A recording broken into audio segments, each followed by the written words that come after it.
नुकताच Valentine day साजरा झाला. त्यानिमित्ताने काहीतरी बोलावं, काहीतरी सांगावंसं असं वाटलं मला. प्रेमासाठी खरंच अशा दिवसांची गरज आहे का? आजकाल जे आपल्या कुटुंब व्यवस्थेमध्ये, विवाहांमध्ये जे विभक्त होण्याचं किंवा वादावादी होण्याचं जे प्रमाण आहे ना, ते खूपच जास्ती वाढलं आहे. त्यावर काही उपाय आहे का? तर आहे. प्रयत्न केले तर नक्कीच आहे. वर्षातून एक दिवस साजरा करण्यापेक्षा कायमच जर जोडीदाराशी प्रेमाने, सन्मानाने वागलं, तर प्रत्येक दिवस व्हॅलेंटाईन डे म्हणून साजरा केला जाऊ शकतो. आणि हा जर केला ना, तर वादावादी, भांडणं किंवा विभक्त होण्याचं हे जे काही प्रमाण आहे ना, ते नक्की कमी होईल.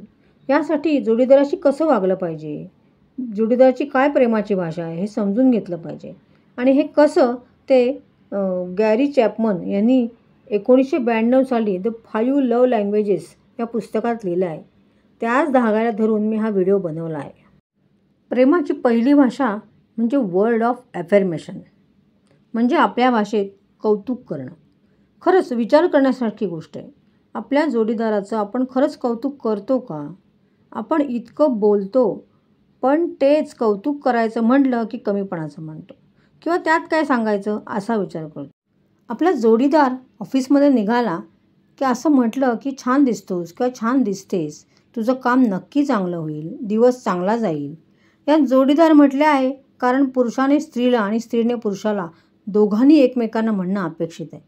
सकारात्मकता ही कोणालाही हवीहवीशीच वाटते. तसंच कोणतीही छोटीशी गोष्ट केली, चहा कॉफी असू दे, एखादा केलेला पदार्थ असू दे, वस्तू जागच्या जागी ठेवणे असू दे, जोडीदाराने जी काय गोष्ट छोटीशी जरी चांगली केलेली असेल ना, ती कुठलीही असू दे, किती क्षुल्लक जरी वाटली ना, तरी त्या गोष्टीचं आवर्जून कौतुक करा. जोडीदाराचं जर कौतुक केलं तर तुमचं नातं बळकट होण्याची नक्कीच मदत होईल. आणि कौतुक हे सगळ्यांनाच हवं असतं. त्यामुळे कौतुक ही एक प्रेमाची भाषा असूच शकते. दुसरी भाषा आहे फिजिकल टच. आपण जोवर लहान असतो तर किती सहजपणे भावंडांना, आईवडिलांना मिठी मारतो, त्यांच्या जवळ जातो, काही ना काही कारणाने स्पर्श करतो. पुढे मोठे होत गेलो की हा स्पर्शच कमी कमी होत जातो. जोडीदारासोबत सुद्धा सेक्स्युअल डिझायर्स व्यतिरिक्त आपण किती जवळ जातो. खरं तर हा आनंद काही 24 तासाचा विषय नाही आहे. बाकीचे सगळे तास आपण एकमेकांबरोबर असतो. त्यावेळी आपण एकमेकांना स्पर्श करतो का, हे स्वतःला प्रत्येकाने विचारलं पाहिजे. आता ह्यापुढे ना आपण असं करून बघूया. म्हणजे सहज टाळी देणं किंवा शेजारी शेजारी बसणं, मांडीवर हात ठेवणं, मांडीवर एखाद्याचे डोकं ठेवून पडून राहणं किंवा शेजारी शेजारी हातात हात घेऊन टी व्ही बघणं, ह्या सगळ्या गोष्टी ना आपण आवर्जून करून बघूया. म्हणजे ह्यामुळे ना नातं सुधारण्यास नक्कीच मदत होईल. म्हणजे स्पर्श करणं ही देखील एक प्रेमाची भाषा आहे. तिसरी भाषा आहे एक्सचेंज ऑफ गिफ्ट्स. कोणत्याही नात्यामध्ये भेटी देणं हे खूप सुंदर असतं. प्रत्येक वेळी महागडी गिफ्ट म्हणजेच प्रेम असं अजिबातच नाही. पण ऑकेजन लक्षात ठेवून छोट्या छोट्या भेटी, ग्रीटिंग, एखादं गुलाबाचं फूल, म्हणजे काय माहिती आहे का, मुळात जो काही विशेष दिवस आहे, प्रसंग आहे, तो लक्षात ठेवणं जास्ती महत्त्वाचं आहे. आणि त्यानुसार छोटंसं गिफ्ट आणणं हे ठीक आहे. अगदी संध्याकाळी येताना बायकोसाठी आठवणीने गजरा आणणं किंवा नवऱ्याला सरप्राईज म्हणून आवडती भाजी करणं, सुट्टी असताना बायकोसाठी एखादी डिश करणं, हे देखील प्रेमच आहे ना. म्हणजे गिफ्ट आहे असं म्हणू शकतो आपण. न सांगता तिच्या किंवा त्याच्या आवडीची गोष्ट, खाऊ हे आणणं, हे सगळे प्रकार हे ना हे गिफ्टच आहेत असं आपण म्हणू शकतो. म्हणजे गिफ्ट म्हणजे भेटी देणं, आठवण ठेवणं भेटीची, ही प्रेमाची एक भाषा आहे असं आपण सहज म्हणू शकतो. चौथी भाषा आहे quality time with each other, म्हणजे एकमेकांना वेळ देणे. वेळ देणे म्हणजे नुसतं घरात एकत्र असणे नाही, तर रुटीनपेक्षा वेगळा वेळ. तो वेळ किती यापेक्षा कसा हे महत्त्वाचं आहे. 2 तास एकमेकांसमोर बसून आपल्याच मोबाईलवर टाईमपास करणे यापेक्षा 10 ते 15 मिनटं फक्त एकमेकांशीच व्यवहाराव्यतिरिक्त काहीतरी बोलणे, शेअर करणे, हा क्वालिटी टाईम. कधीतरी फक्त दोघेच बाहेर जेवायला जा, बागेत जा, नाटक सिनेमा बघायला जा, गाण्याची किंवा नृत्याची मैफल सोबतीने एन्जॉय करा. म्हणजे जे काही तुम्हाला शक्य होईल ना ती गोष्ट करा. अगदी भले दररोज नाही, महिन्यातून एकदाही नाही, पण 6 महिन्यातून एकदा तरी ही गोष्ट करा. पण ह्यावेळी एकच गोष्ट लक्षात ठेवा, की शरीर आणि मन हे दोन्हीही एकमेकांबरोबर असलं पाहिजे. ह्याला क्वालिटी टाईम म्हणतात. हा जर तुम्ही वेळ घालवलात ना एकमेकांबरोबर, तर तुमचं नातं नक्की सुधारेल. म्हणजे क्वालिटी टाईम ही देखील एक प्रेमाची भाषा आहे.